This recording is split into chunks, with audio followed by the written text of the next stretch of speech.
Ju nuk e meritoni këtë vendburim, ju nuk e meritoni sakrificën e këtyre punojësve. Me këto thirrje dhe pankarta në duar, grevistët e Patos Marinesës kanë vijuar për të dytën ditë radhazi protestën para zyrave të kompanisë Bankers Petroleum në Fier, në ditën e 16 të grevës së urisë. Ne jemi këtu sot për ta sjellë zërin e punojësve më pranë kompanisë. Ne nuk do të ndalemi, tha grevisti Malvin Goxhaj. Qëllimi është që zërin e punojësve ta sjellim akoma dhe më afër kompanisë. Kemi ardhur pranë zyrave në Fier dhe do vazhdojmë do ta bëjmë edhe në ditët që vijnë të njëjtën veprim.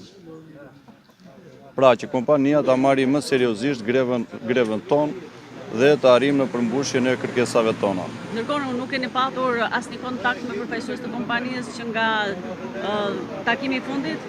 Nuk ka pasur asnjë lloj reagimi, edhe në ditët e para të grevës që u përpoqën të kishin një lloj komunikimi me ne, ishin të njëjtat fjalë që janë që nga muaji maj. Pra nuk ka asnjë lloj propozimi të ri konkret nga ana e tyre.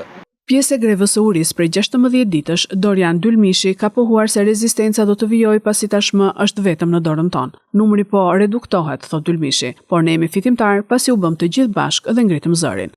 Patjetër që ne do vazhdojmë, nuk kemi asnjë mundësi tjetër, nuk kemi asnjë mbështetje as nga shteti jon. Kështu që ngelet vetëm dorë tonë.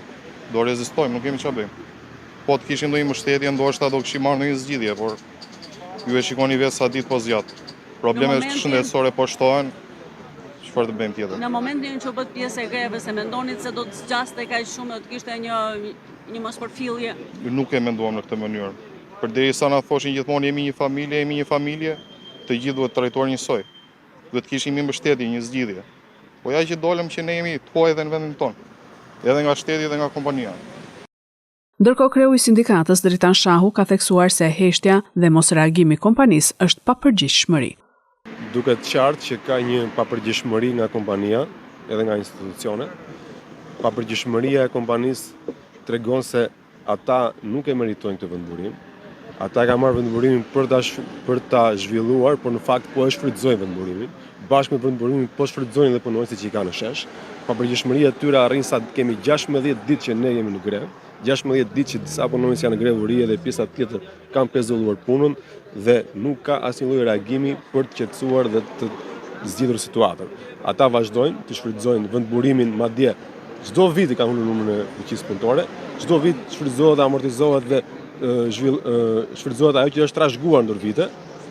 Ajo që ne kemi kërkuar është që këta djem të trajtohen me meritokraci dhe me drejtësi, që deri tani nuk kemi asnjë gjë nga këto. Kemi kërkuar institucioneve të ndërmarrin masa, të shikojnë të gjitha problemet që ne kemi ngritur, të trajtojnë dhe të zgjidhin ato. Kompania Bankers vijon punën normalisht me firmat kontraktore, pavarësisht bojkotit të punojësve.